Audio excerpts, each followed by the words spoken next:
बहुत समय पहले की बात है कि एक नगर में एक बहुत ही धनी व्यापारी रहता था। दूर दूर तक उसका व्यापार फैला हुआ था। नगर में उस व्यापारी का सभी लोग बड़ा ही सम्मान किया करते थे। इतना सब कुछ होने के बाद भी वह व्यापारी बहुत दुखी था, क्योंकि उस व्यापारी का कोई संतान यानी कि पुत्र नहीं था। दिन रात उसे एक ही चिंता सताया करती थी कि उसकी मृत्यु के बाद उसके इस इतने बड़े व्यापार और धन संपत्ति को कौन संभालेगा।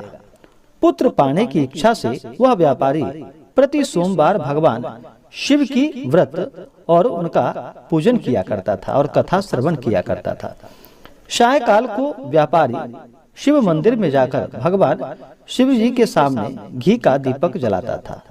उस व्यापारी की भक्ति देखकर एक दिन माता पार्वती ने भगवान भोलेनाथ से कहा कि हे प्राणनाथ, कि यह व्यापारी आपका सच्चा भक्त है। कितने दिनों से यह सोमवार का व्रत और पूजा नियमित रूप से कर रहा है।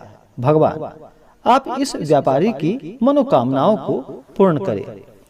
तो भगवान शिव ने मुस्कुराते हुए कहा कि हे पार्वती, इस संसार में सबको उसके कर्म के अनुसार फल की प्राप्ति होती है। प्राणी जैसा कर्म करते हैं उन्हें वैसा ही फल प्राप्त होता है। इसके बावजूद माता पार्वती जी नहीं मानी और उन्होंने आग्रह करते हुए कहा कि हे प्राणनाथ, आपको इस व्यापारी की इच्छा पूरी करनी ही पड़ेगी। यह आपका अनन्य भक्त है।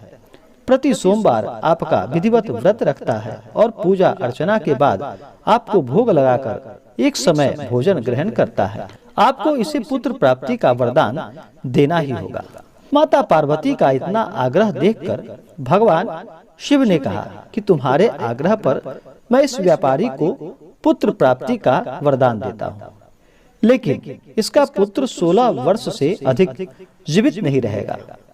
उसी रात भगवान शिव ने उस व्यापारी को स्वप्न में दर्शन देकर उसे पुत्र प्राप्ति का वरदान दे दिया और उसके पुत्र के 16 वर्ष तक जीवित रहने की बात भी बताई। भगवान के वरदान से व्यापारी को खुशी तो बहुत हुई, लेकिन पुत्र की अल्प आयु की चिंता ने उस खुशी को समाप्त कर दिया। व्यापारी पहले की तरह सोमवार का विधिवत व्रत करता रहा।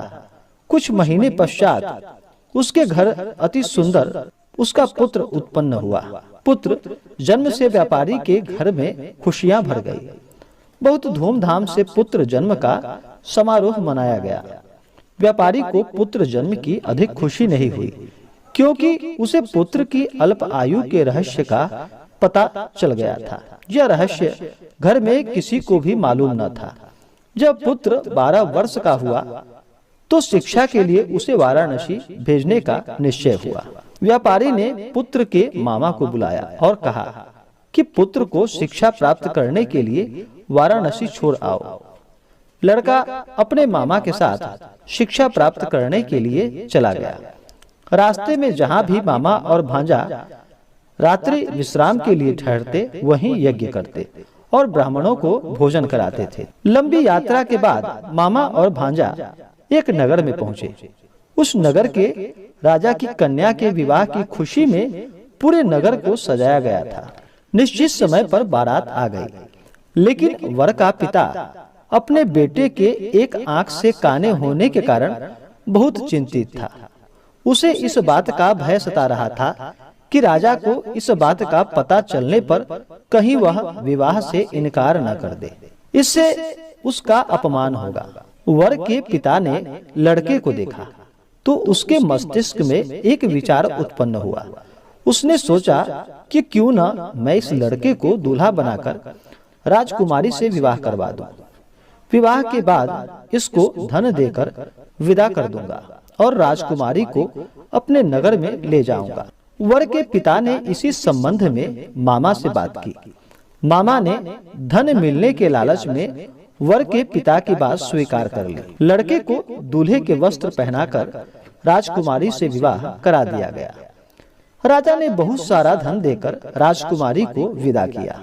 लड़का जब लौट रहा था तो सच नहीं छिपा सका और उसने राजकुमारी की ओढ़नी पर लिख दिया, राजकुमारी, तुम्हारा विवाह तो मेरे साथ हुआ था, मैं तो वाराणसी में शिक्षा प्राप्त करने जा रहा हूँ। अब तुम्हें इस नवयुवक की पत्नी बनना पड़ेगा, वह कान्हा है। जब राजकुमारी ने अपनी ओढ़नी पर लिखा हुआ पढ़ा तो उसने काने लड़के के साथ जाने से इनकार कर दिया। राजा ने सब बातें जानकर राजकुमारी को महल में रख लिया। उधर लड़का अपने मामे के साथ वाराणसी पहुंच गया। गुरुकुल में पढ़ना शुरू कर दिया। जब उसकी आयु 16 वर्ष पूरी हुई तो उसने एक यज्ञ किया। यज्ञ की समाप्ति पर ब्राह्मणों को भोजन कराया और खूब अन्न, वस्त्र आदि का दान किया। रात्रि को अपने शयन कक्ष में सो गया। शिव के वरदान के अनुसार शयना अवस्था में ही उसके प्राण पखेरु उड़ गए। सूर्योदय पर मामा भांजे को मृत देखकर रोने और पीटने लगा। आसपास के लोग भी एकत्र होकर दुख प्रकट करने लगे।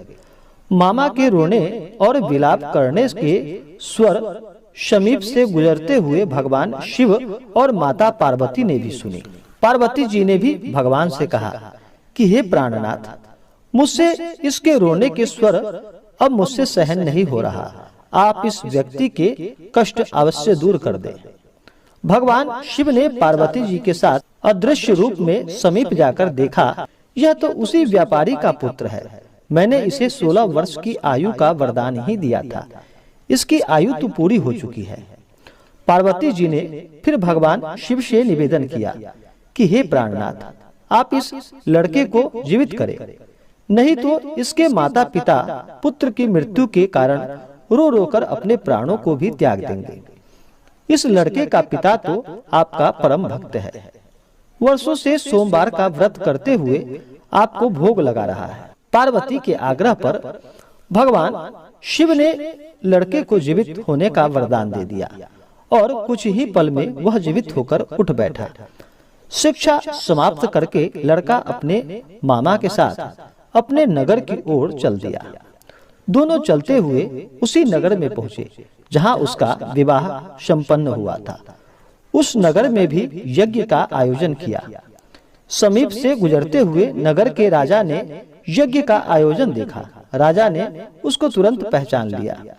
यज्ञ समाप्त होने पर राजा मामा भांजा को महल में ले गया और कुछ ही दिन उन्हें महल में रखकर बहुत सा धन देकर, वस्त्र देकर राजकुमारी के साथ विदा किया।